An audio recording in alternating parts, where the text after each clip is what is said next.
Hello बच्चों, कैसे हैं आप? कैसे चल रही है आपकी यूनिट्स एंड डायमेंशन की पढ़ाई? Welcome back to RVCC online. यहाँ पर हम लोग देखिए लास्ट लेक्चर में हमने देखा कि फिजिकल व्हाट इज़ फिजिक्स। तो फिजिक्स क्या है? It is study of nature and its laws. Nature को स्टडी करके उसके लॉज को बनाना, यही तो फिजिक्स है। ये मैंने आपको समझाया। उसके बाद मैंने नेक्स्ट इसमें समझाया आपको कि अगर हमको उसको एक्सप्लेन करना है तो किसी लैंग्वेज की ज़रूरत होती है। वो लैंग्वेज का जो ABCD है वो है फिजिकल क्वांटिटीज़। और ये फिजिकल क्वांटिटीज़ के बारे में हमने जो फंडामेंटल आपको मैंने बताया कि जो पूरा फिजिक्स है ये 7 फंडामेंटल फिजिकल क्वांटिटी से बना हुआ है। 7 क्वांटिटी से ही बना हुआ है पूरा फिजिक्स। उनको हम फंडामेंटल क्वांटिटीज बोलते हैं। उसके बाद हमने यूनिट्स के बारे में देखा कि यूनिट्स क्या है, कि उन फंडामेंटल क्वांटिटीज को मेजर करने के लिए कुछ ना कुछ यूनिट लगेगा। भाई कपड़े को मेजर करना है तो लेंथ में मेजर करेंगे, तो लेंथ क्या है? मीटर है, सेंटीमीटर है, किलोमीटर है। ये बात जरूरी है। भाई अगर मेरे को मान लो इसका चौक का लेंथ मेजर करना होगा तो इस चौक का लेंथ में किलोमीटर में तो नहीं मेजर कर सकता। हर एक के लिए अलग अलग माप होगी, अलग अलग रेफरेंस होगा, इजंट इट? तो एक स्टैंडर्ड रेफरेंस इसको मीटर में मेजर करेंगे। बड़ी यूनिट चाहिए होगी तो किलो। अगर यहाँ से सोलापुर टू बॉम्बे रास्ता मेजर करना है तो वो किलोमीटर में मेजर करेंगे। तो यूनिट्स वो स्टैंडर्ड रेफरेंस होते हैं जिससे हम लोग कोई भी चीज मेजर करते हैं। वहां तक हमने देखा हुआ था। पर बाद में देखा गया कि थोड़े टाइम रख के कि और जो 2 यूनिट्स हैं या और 2 क्वांटिटीज है उनकी जरूरत है। तो उन क्वांटिटीज को क्या बोला गया? एक्चुअली 7 फंडामेंटल क्वांटिटीज है, उनको 2 ये हेल्प करती हैं। वो है सप्लीमेंट्री क्वांटिटीज या सप्लीमेंट्री क्वांटिटीज, सॉरी। और ये सप्लीमेंट्री क्वांटिटीज क्या होती हैं? एक होता है प्लेन एंगल, जो कि हम मैथ्स में जो पहला चैप्टर है हमने पढ़ना शुरू किया है, मैथ्स का पहला chapter angle and it's measurement. तो ये प्लेन एंगल क्या होता है? मान लो आपको तो एंगल पता है कि ये एंगल है, ये पॉइंट है O, ये OA क्या है? एक लाइन है, और ये OB दूसरी लाइन है। और ये जो है ये कहलाता है A to B। अगर मान लो मैंने कंपास रखा और A to B गया, एक्चुअल पार्ट ट्रेवल किया, तो क्या बन जाएगा? आर्क। ये होता है लेंथ ऑफ आर्क। अगर आपने थोड़ा बहुत पढ़ा है तो लेंथ ऑफ आर्क हो जाएगा। ये हो जाएगा, इसको बोलते हैं रेडियस। तो ये जो घुमाऊ इफेक्ट है इसको क्या बोलते हैं? एंगल। क्या बोलेंगे? Plane angle. प्लेन एंगल क्या होता है दोस्तों? Simply it is length of arc upon radius. It is length of arc upon radius. It is length of arc upon radius. ये थोड़ा सा आपके लिए नया है, length of arc upon radius. इसका ऐसा यूनिट होता है रेडियन। अभी तक आप एंगल जो है वो डिग्री मेजर में पढ़ते आए हो। अभी तक आप एंगल किस में मेजर करते आए हो? डिग्री मेजर में पढ़ते आए हो। अभी एक नया यूनिट है रेडियन। सर ये रेडियन क्या है? ये रेडियन क्या है सर? रेडियन देखो, रेडियन ये एक नया यूनिट है। ये थीटा, ये 1 रेडियन कब होगा? अब सोचो, अगर मैं ये देखिए, जो डिग्री मेजर होता है वो काफी छोटा होता है, इसलिए एक नया यूनिट है, बड़ा यूनिट है रेडियन। अभी तक हम बचपन से डिग्री सेल्सियस बोल रहा हूं, डिग्री में ही पढ़ते आए हैं। पर अभी क्या होता है, डिग्री बड़ा यानी छोटा यूनिट पड़ जाता है, उसमें क्या होता है अभी हम रेडियन के हिसाब से पढ़ेंगे। ये 1 रेडियन, एंगल 1 रेडियन कब होगा? देखो मान लो मैंने 2 मीटर की एक रेडियस ले ली, ठीक है, OA 2 मीटर की रेडियस हो ले ली, ठीक है। यहां से मैंने कंपास रखा और एक आर्क बनाई ऐसी, यानी एक आर्क बनाई ऐसी, ठीक है। ये आर्क कितनी बनाई? रेडियस जितनी ही, 2 मीटर जितनी रेडियस थी उतनी ही आर्क बनाई। इसका यहां से लेकर ये जो कर्वेचर है इसका भी लेंथ 2 मीटर है। तब थोड़ा सा दिखने में ये दिखना चाहिए, तब जो ये बीच में एंगल है तब इसको 1 रेडियन कहा जाएगा। अगर मैं 2 मीटर का रेडियस लूं और जो मेरा आर्क मैं जो घुमा हूं ए से लेकर बी तक, ये जो आर्क लेंथ ऑफ आर्क बनी उसको, वो भी 2 मीटर है, रेडियस इतनी है। सोचो ना थीटा क्या है, length of arc upon radius. सोचो लेंथ ऑफ आर्क, अगर लेंथ ऑफ आर्क भी 2 मीटर है, रेडियस भी 2 मीटर आई, 2 ने 2 को कैंसिल कर लिया, 2 ने 2 को कैंसिल कर लिया, आंसर क्या बचेगा 1। मीटर मीटर भी कैंसिल हो चुका है, 1 क्या 1, तब उसको 1 रेडियन बोला जाता है।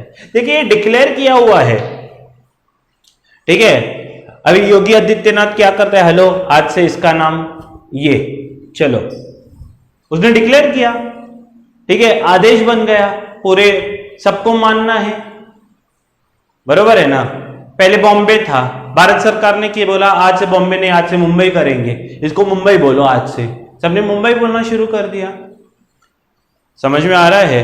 तो ये साइंटिस्ट लोगों ने डिक्लेयर किया हुआ है भाई, अगर लेंथ ऑफ आर्क और रेडियस सेम होंगे तो उसको 1 रेडियन बोला जाएगा, ठीक है, मान लिया हमने ये 1 रेडियन आज से।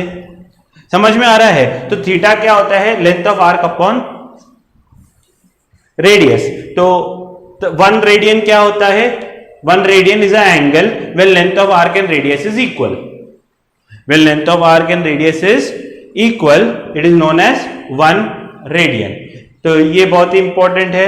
ये प्लेन एंगल होता है, ये सादा एंगल आप एंगल ऐसे ड्रॉ करते हो, ओ ए पॉइंट और ये ओ बी पॉइंट।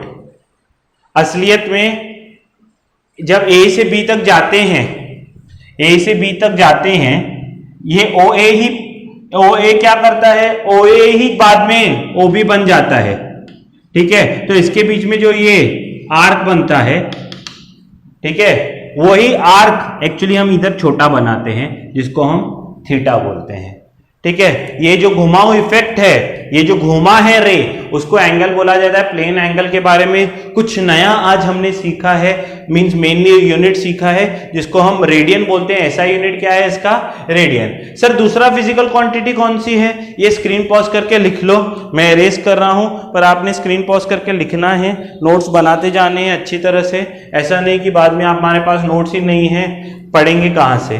तो स्क्रीन पॉज करके नोट डाउन करें, तब तक मैं दूसरी चीज बताता हूं, ठीक है। हम पीछे वाला अगर आपने कॉपी कर दिया है नोट, फिर नेक्स्ट है सॉलिड एंगल। अच्छा अभी हम देखो, मैंने एक पॉइंट लिया था प्लेन एंगल में, प्लेन एंगल के बारे में ही बोल रहा हूं, और इधर दूसरा पॉइंट लिया था, ये ए है ये बी। तो अगर 2 पॉइंट्स को एक सिंगल पॉइंट से जोड़ें तो ये जो बनता है एंगल, 2 तरह के एंगल बनते हैं, ठीक है। ये जो एंगल बनता है इसको बोलते हैं हम लोग प्लेन एंगल, जो हमारे कर्कटक के बीच में, कंपस के बीच में जिसको हम बोलते हैं बनता है एंगल। कंपस में क्या रहते हैं, एक नीडल ऐसी रहती है, एक नीडल ऐसी रहती है, उसके बीच में जो एंगल बनता है उसको हम बोलते हैं प्लेन एंगल, ठीक है। अभी सॉलिड एंगल, आपने आइसक्रीम खाई है, सर इस साल नहीं खाई, कोविड है, आइसक्रीम ही नहीं खाई है, मम्मी पापा ठंडा खाने से क्या कर रहे हैं, मना कर रहे हैं, सही भी बात है उनकी। देखो कोन कैसे रहता है, ऐसा, यहां पर सोचो 2 ही पॉइंट्स मिले, ठीक है। कोन कैसे रहता है, ऐसा ओपन सर्कुलर रहता है, सोच के देखना, और एक लास्ट पॉइंट रहता है इसका ऐसा, ठीक है। यहां के ऐसे सब पॉइंट्स असलियत में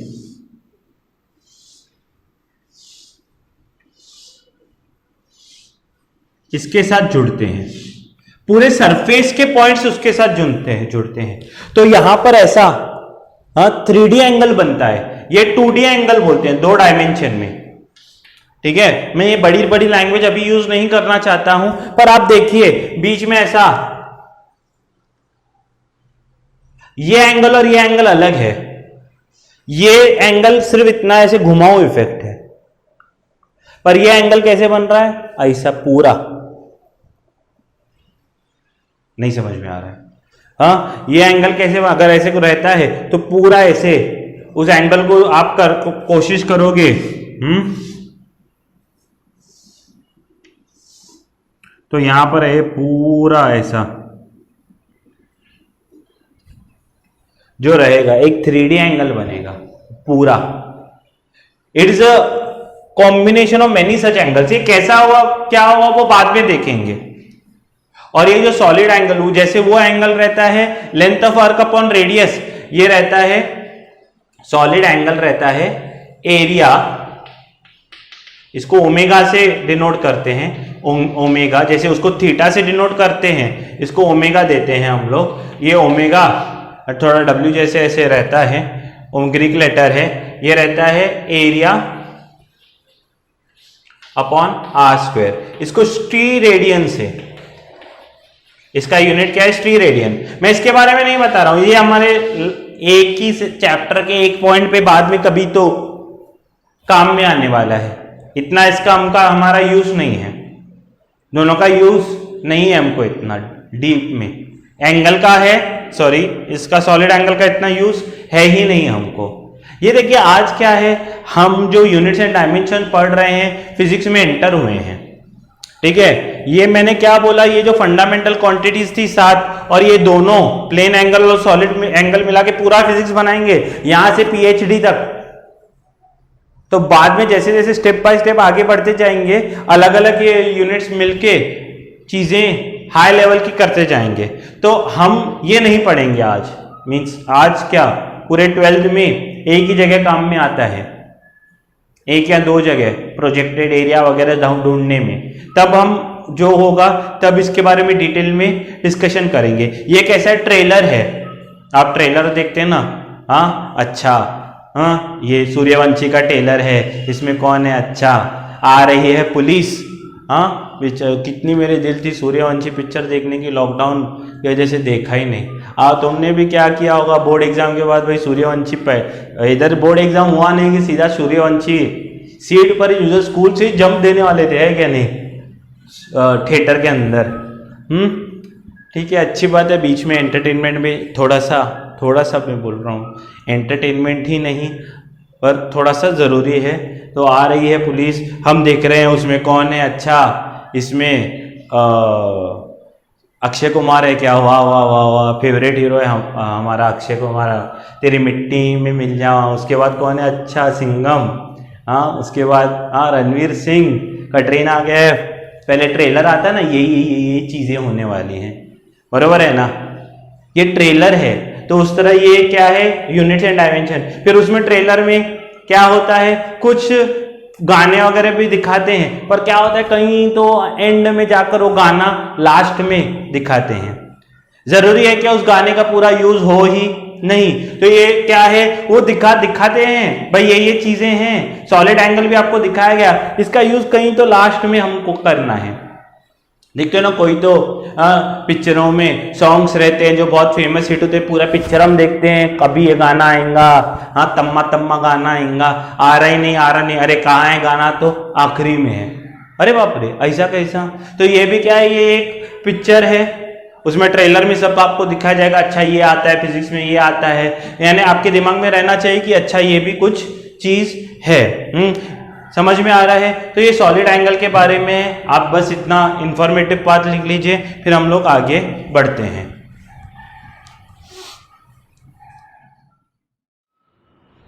नेक्स्ट पॉइंट क्या है, ये है डिराइव्ड क्वांटिटी।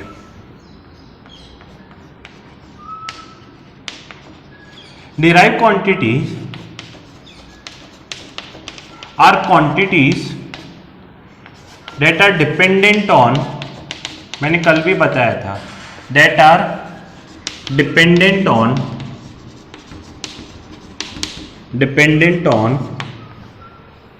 fundamental quantities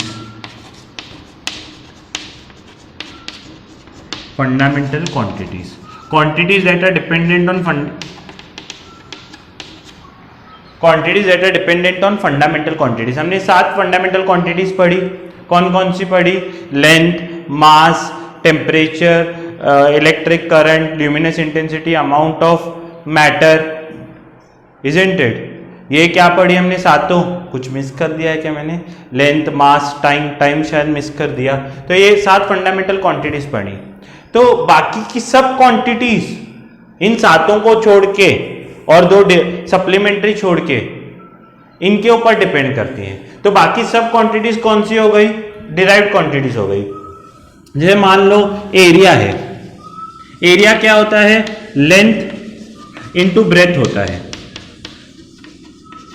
सोचो, लेंथ भी क्या है? लेंथ ही है, मींस फंडामेंटल क्वांटिटी का लेंथ ही है, और ब्रेथ भी एक तरह की लेंथ ही है। यानी जो एरिया है वो 2 लेंथ से बनी हुई है, और इसलिए लेंथ हम मीटर में मेजर करते हैं, ब्रेथ में मीटर में मेजर करते हैं। तो इसका यूनिट भी क्या आता है? मीटर स्क्वायर आता है। सोचो वॉल्यूम, वॉल्यूम का क्या होता है? Length into breadth into height. अगर ध्यान से सोचो तो ये भी लेंथ है, सोचो ये भी लेंथ है, सोचो ये भी लेंथ है। इसलिए ये क्या होता है? 3 लेंथ से बनी हुई है। कहीं ना कहीं लेंथ पे तो डिपेंड है। अगर मेरे को कोई वॉल्यूम बोलेगा किसी चीज का, तो मैं उसको एक ये लेंथ मेजर करूंगा, एक ऐसी लेंथ मेजर करूंगा, और एक ऐसी लेंथ मेजर करूंगा। लेंथ इंटू ब्रेथ 3 बार लेंथ मेजर करनी पड़ेगी, उसके बाद मैं वॉल्यूम निकाल सकता हूं किसी। अगर मान लो इसका तो मेरे को क्या करना पड़ेगा? सोच के देखो, ये मेजर करना पड़ेगा, ये मेजर करना, इसको हाइट बोलेंगे, ये मेजर, 3 लेंथ मेजर करनी पड़ेगी, ऐसी, आईसी एंड आईसी। अरे गेटिंग माय पॉइंट? तो इसको हम मीटर में मेजर करते हैं, इसको भी मीटर में, इसको भी मीटर में, तो मीटर क्यूब हो जाएगा ये वॉल्यूम। सोचो अगर मुझे कोई डेंसिटी बोलता है, मुझे बोला अच्छा इसकी डेंसिटी बता। डेंसिटी क्या होता है आपको पता है? Mass upon volume. मेरे को बोलेगा ये ऑब्जेक्ट है, ये रॉड है, हाँ ये क्यूब है, जो भी है, इसकी मेरे को डेंसिटी बता। मैं बोलूंगा 2। पहले तो बोलूंगा इसका मास निकालता हूं। डेंसिटी क्या होता है? मास अपॉन वॉल्यूम है, मुझे पता है। तो पहले उसका मास निकालना पड़ेगा, कितना वजन है, बराबर है। फिर क्या करना पड़ेगा? ये मास क्या है? क्या ये फिजिकल क्वांटिटी है? और सॉरी फंडामेंटल क्वांटिटी है? हाँ है सर। वॉल्यूम, वॉल्यूम भी डायरेक्ट नहीं निकाल सकूंगा, वॉल्यूम के लिए 3 बार लेंथ निकालना पड़ेगा। यानी कहीं ना कहीं पहले एक मैंने क्या बोलते हैं, डेंसिटी निकालने के लिए एक तो मास जो कि खुद फंडामेंटल क्वांटिटी है, और वॉल्यूम, वॉल्यूम क्या है? खुद डिराइव क्वांटिटी है, वो खुद कहीं ना कहीं फंडामेंटल क्वांटिटी पे डिपेंड है। उसके बाद हम क्या निकाल सकते हैं? क्या ये भी फंडामेंटल क्वांटिटी के ऊपर डिपेंडेंट है? ये डिराइव क्वांटिटी है, पर ये खुद भी फंडामेंटल क्वांटिटी से कहीं ना कहीं लिंक्ड है। ठीक है, तो ये क्या होगा? ये भी फिर से डिराइव क्वांटिटी होगा। सोच के देखो, मास का यूनिट होता है केजी, वॉल्यूम का अभी अभी हमने देखा मीटर क्यूब। क्यों? Metre into metre into metre, तो ये क्या होगा? Metre cube. इसलिए इसका यूनिट क्या होता है? KG per metre cube. KG per metre cube. मान लो स्पीड, स्पीड क्या है? अगर मुझे किसने बोला कि इसकी स्पीड फाइंड करके आ, तो मैं देखूंगा अच्छा ये ए टू बी कितना डिस्टेंस ट्रेवल किया है इसने, ये तो ए टू बी अगर डिस्टेंस मेजर करना है तो ए टू बी डिस्टेंस यानी क्या है? क्या वो एक प्रकार की लेंथ ही है? क्या टाइम, जो टाइम है क्या वो एक प्रकार का फंडामेंटल, लेंथ भी यहां फंडामेंटल क्वांटिटी है, टाइम भी यहां फंडामेंटल क्वांटिटी है। समझ में आ रहा है? तो ये स्पीड जो है ये क्या है? Fundamental quantity, sorry speed equal to distance upon time. Distance जो है फंडामेंटल क्वांटिटी है, टाइम जो है फंडामेंटल क्वांटिटी, तो इसको डिराइव क्वांटिटी माना जाएगा। डिराइव क्वांटिटीज क्या होते हैं? Which are dependent on fundamental quantities. वो क्या होगा? अगर मेरे को कोई डिराइव क्वांटिटी निकालनी है तो पहले मेरे को उससे रिलेटेड फंडामेंटल क्वांटिटीज पता होनी चाहिए, उसको मिलाकर हम लोग डिराइव क्वांटिटी बना सकते हैं। तो derive quantities are dependent on fundamental quantities, और उनके यूनिट्स भी देखो, डिराइव यूनिट्स, हाँ वो भी किसके? फंडामेंटल। अगर मैं लेंथ को मीटर मीटर मीटर में मेजर करता हूं तो मीटर स्क्वायर होगा, इसको सेंटीमीटर सेंटीमीटर सेंटीमीटर में मेजर करूंगा तो सेंटीमीटर क्यूब हो जाएगा। बराबर है कि नहीं? तो इसके यूनिट्स भी क्या होते हैं? फंडामेंटल क्वांटिटीज के ऊपर ही डिपेंड करती हैं। डिराइव क्वांटिटी डायरेक्ट नहीं आ सकती है। डिराइव क्वांटिटी के लिए पहले हमको फंडामेंटल क्वांटिटी पे हम निकालते हैं इंस्ट्रूमेंट से फंडामेंटल क्वांटिटी और उनको ऊपर नीचे मिलाकर फॉर्मूला में लगाकर हम लोग डेराइव क्वांटिटी बोलते हैं। ठीक है, अच्छा इससे और एक पॉइंट पे हम कनेक्ट करते हैं। देखो एरिया क्या बना हुआ है, 2 बार लेंथ से बना हुआ है। ठीक है, वॉल्यूम क्या बना हुआ है, 3 बार लेंथ से बना हुआ है। डेंसिटी एक मास से बना हुआ है और 3 लेंथ से बना हुआ है, और लेंथ भी कहां है, डिनोमिनेटर में है। ये एक लेंथ से बना हुआ है, ये एक टाइम से बना हुआ है। तो हम लोग क्या कर रहे हैं, हमने वो फंडामेंटल क्वांटिटी को कितनी बार यूज किया है, हमने उस फंडामेंटल क्वांटिटी को कितनी बार यूज किया है और कैसे यूज किया है, मल्टीप्लाई किया है कि डिवाइड किया है, ये पूरे को बोला जाता है डायमेंशंस। ये पूरे को बोला जाता है डायमेंशन। अभी ये डायमेंशन चीज क्या है उसको मैं कनेक्ट कराता हूं। पहले आप डेराइव क्वांटिटी लिख लो, फिर मैं बात करता हूं।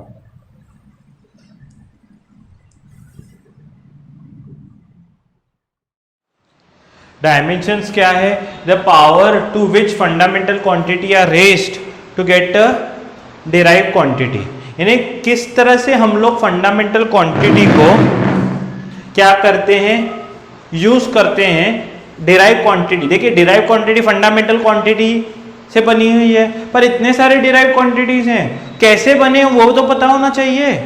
तो उसके लिए डायमेंशंस हैं। उसमें जो फंडामेंटल क्वांटिटीज है, लेंथ को एल से रिप्रेजेंट करते हैं, मास को एम से, टाइम से टी। ये ही तीनों हमारे लिए इंपॉर्टेंट है ज्यादा इस पॉइंट पे। अगर करंट होगा तो ए, टेम्परेचर होगा तो के, अमाउंट ऑफ सब्सटेंस होगा तो मोल, लुमिनस इंटेंसिटी होगा तो कैंडला, सीडी से रिप्रेजेंट करते हैं। देखो फॉर एग्जांपल मैंने आपको बोला एरिया। एरिया तो एरिया क्या होता है, लेंथ इनटू ब्रेथ। हाँ, आप यहां लिख सकते फिजिकल क्वांटिटी, कॉलम बना सकते हो, यहां लिख सकते हो फॉर्मूला, ठीक है, और यहां लिख सकते हो डायमेंशन। ऐसे लिस्ट बनाएंगे हम लोग कैसे डायमेंशंस मिल रहे हैं हमको। तो एरिया है, ये क्या है, लेंथ इनटू ब्रेथ। लेंथ क्या है, एक प्रकार लेंथ ही है, एल है, फंडामेंटल क्वांटिटी एल है लेंथ। ब्रेथ क्या है, ये भी लंबाई है एक तरफ। अगर इधर इसको लेंथ बोलेंगे, ऐसी वाली लंबाई को, तो ऐसी वाली लंबाई को ब्रेथ बोलेंगे, ऐसी वाली लंबाई को हाइट बोलेंगे। वो नाम अलग अलग है पर तीनों है तो लेंथ। यानी एरिया बना हुआ है 2 बार लेंथ से। इसमें मास का कुछ यूज था क्या, इसमें टाइम का कुछ यूज था क्या, नहीं। 2 बार बनी हुई है और मल्टीप्लाई हुई है, तो मल्टीप्लाई हुई है तो क्या हो जाएगा, ये एल स्क्वायर। मास है क्या इसमें इन्वॉल्व, नहीं है, तो मास को मैं लिखूंगा 0। टाइम है क्या इन्वॉल्व, नहीं, तो टाइम को भी लिखूंगा 0। तो ये इसके डायमेंशंस होंगे। देखो यानी इससे क्या समझूंगा, एरिया बना हुआ है 2 बार लेंथ से, और वो भी कैसा, मल्टीप्लाई किया हुआ। सोचो अभी वॉल्यूम, वॉल्यूम वॉल्यूम क्या होगा, length into breadth into height. इसका मतलब क्या है, लेंथ लेंथ लेंथ 3 बार लेना है वॉल्यूम के लिए, तो लेंथ तो, और तीनों बार मल्टीप्लाई कर रहे हैं, मल्टीप्लाई कर रहे हैं, तो L cube am not T cube. इसका मतलब हमको क्या करना, क्या समझा है, इसका मतलब हमको समझा है कि वॉल्यूम लेना है तो 3 बार 3 प्रकार की लेंथ लेनी पड़ेगी।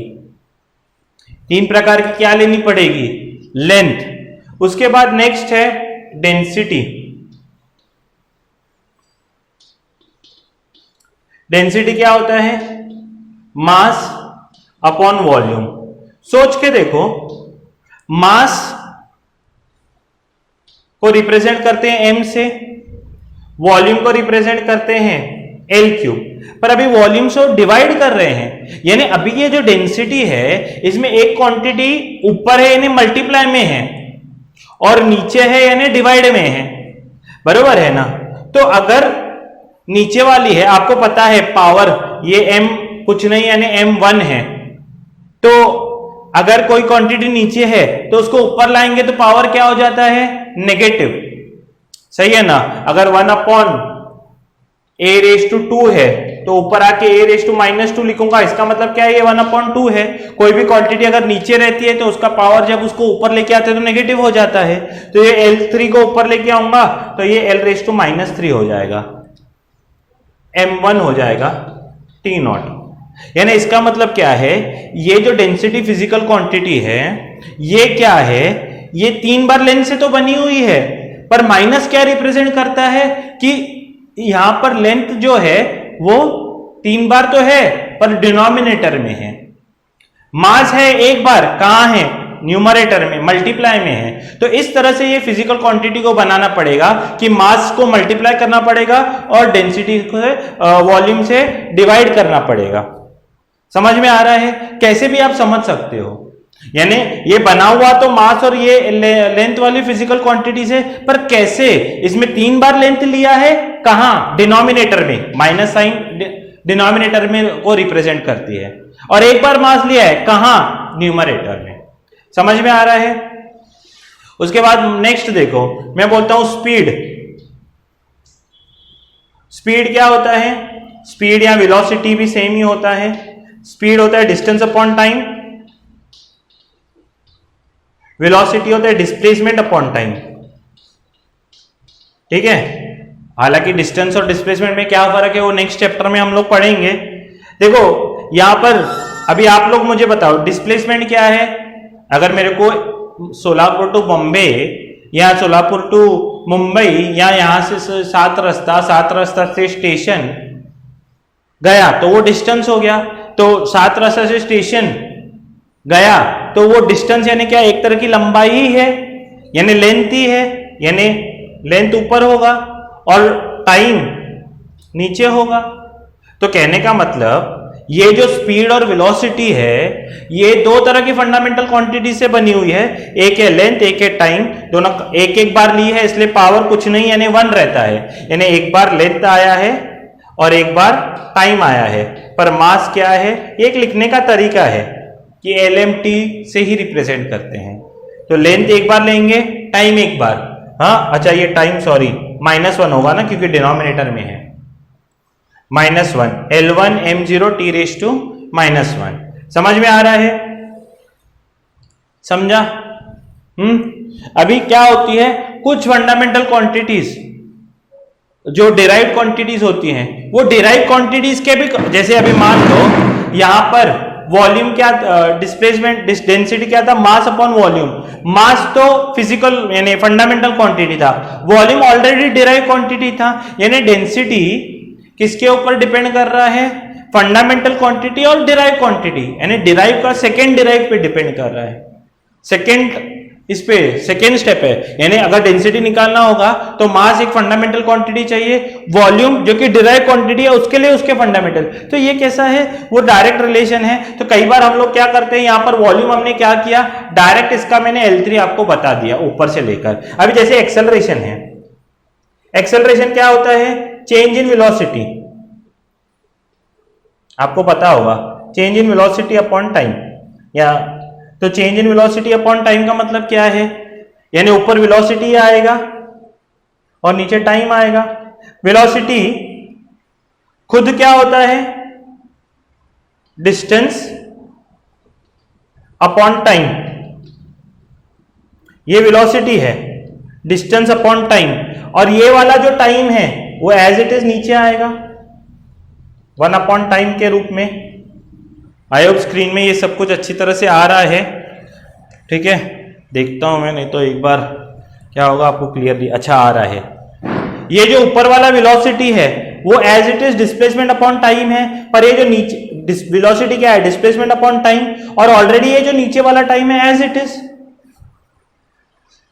समझ में आ रहा है, यानी ऊपर क्या होगा, डिस्प्लेसमेंट अकेला होगा और नीचे क्या होगा, time into time, time square होगा। यानी डिस्प्लेसमेंट तो L है, एक बार हमने लेंथ लिया है, मास तो लिया है नहीं, मास का तो इधर जिक्र नहीं है, पर टाइम है कहां, नीचे, कितनी बार, 2 बार, तो ये लिखूंगा t⁻²। Are you getting my point? तो ये है डायमेंशन, ये थोड़े से डायमेंशन मैंने लिए हुए एग्जाम्पल के रूप में, आप लिख लो तो फिर मैं आगे बढ़ता हूं।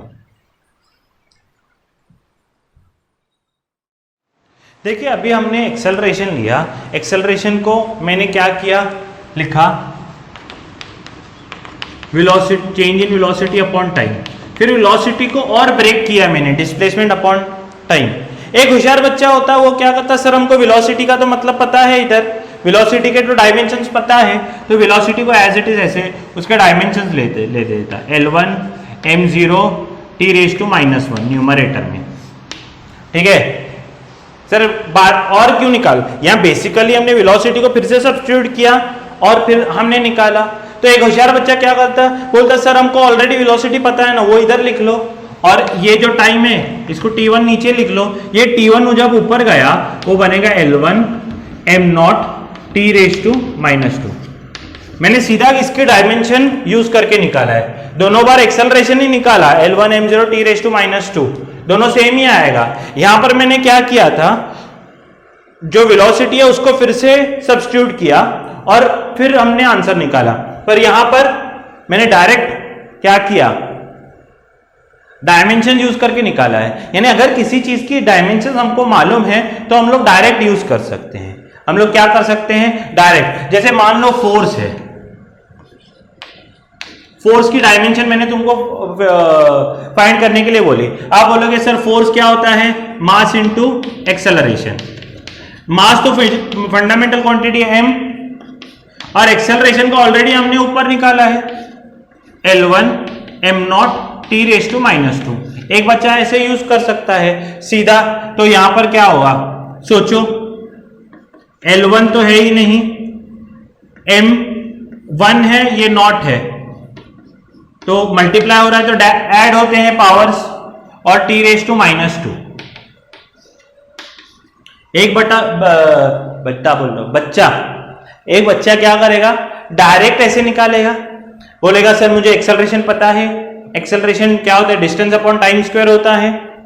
दूसरा बच्चा क्या है, मेरी तरह है, याद करने में उसको डिफिकल्टी होती है, वो बोलेगा सर मास तो m है, एक्सेलरेशन क्या होता है, वेलोसिटी अपॉन टाइम, फिर मास m है, उसको ऐसे ही रखूंगा क्योंकि वो फिजिकल क्वांटिटी है, इसको और ब्रेक नहीं कर सकता। टाइम को भी ऐसे ही रखता हूं, ये जो टाइम है इसको भी मैं ऐसे ही रखता हूं, पर वेलोसिटी को ये वेलोसिटी को मैं सब्स्टिट्यूट करता हूं डिस्प्लेसमेंट अपॉन टाइम, और ब्रेक करता हूं इसको। फंडामेंटल और ब्रेक हो सकता है ना फंडामेंटली, ठीक है, ऐसे और ब्रेक करता हूं। वेलोसिटी क्या होगा, डिस्प्लेसमेंट अपॉन टाइम। तो अभी m एक ऊपर है इंटू 1, तो ये टाइम ये नीचे है, ये वाला टाइम है, और डिस्प्लेसमेंट क्या रहता है, L लंबाई अपॉन टाइम। तो ये नीचे कितने, 2 बार टाइम है, लेंथ एक बार है, ऊपर ही है इसलिए +1, m एक बार है, ऊपर रहा तो +1, और 2 बार टाइम नीचे है, एक ये वाला और एक ये वाला, तो 2 बार t⁻²। तो कोई याद करने में होशियार रहता है, कोई कंसेप्चुअली चीजों को क्लियर रखता है, पर दोनों से आपको आंसर सेम ही आने वाला है। Are you getting my point?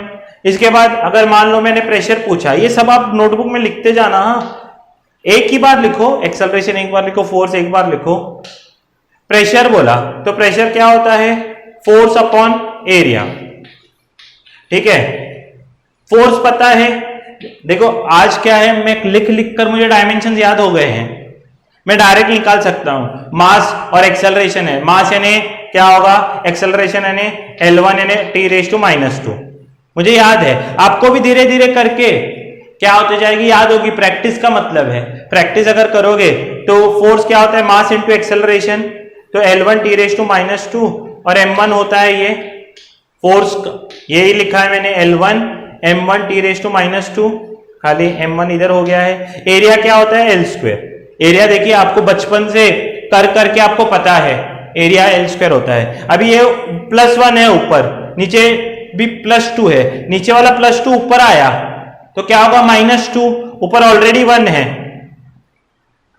तो ऊपर वाला 1, नीचे वाला ऊपर आया तो -2, ठीक है। m1 एज इट इज है ये वाला और t⁻², तो ये डायमेंशन क्या होगा l⁻⁻1 m1 t⁻², इस तरह होगा। Are you getting my point? इसका मतलब प्रेशर, लेंथ, मास, टाइम तीनों से बना हुआ है। कैसे? लेंथ, एक लेंथ लेनी है कहां? डिनोमिनेटर में, क्योंकि -1 है। एक मास लेना है कहां? न्यूमरेटर में। टाइम लेने हैं 2 कहां? डिनोमिनेटर में। कहने का मतलब आपको क्या है कि डायमेंशंस क्या होते हैं कि हम डायमेंशन से क्या करते हैं, एक फंडामेंटल क्वांटिटी को और एक डिराइव क्वांटिटी को। देखिए डिराइव क्वांटिटी तो फंडामेंटल क्वांटिटी पे डिपेंड करेगी, तो वो किस तरह से डिपेंड कर रही है, वो किस तरह से डिपेंड कर रही है उसको ही हम लोग डायमेंशन बोलते हैं। क्या बोलते हैं? डायमेंशन। और ये क्या है आप पूरा आप लिख लीजिए। अगर आपको फिर भी कुछ डाउट हो तो आप मुझसे पूछ सकते हैं। तब तक ये आप परफेक्ट कीजिए। कल और डायमेंशंस की, नए क्वांटिटीज की थोड़ी सी प्रैक्टिस लेंगे और आगे बढ़ेंगे और आगे की चीज़ों को देखेंगे। आज के लिए इतना ठीक है, कल फिर से मिलते हैं। तब तक के लिए जय हिंद।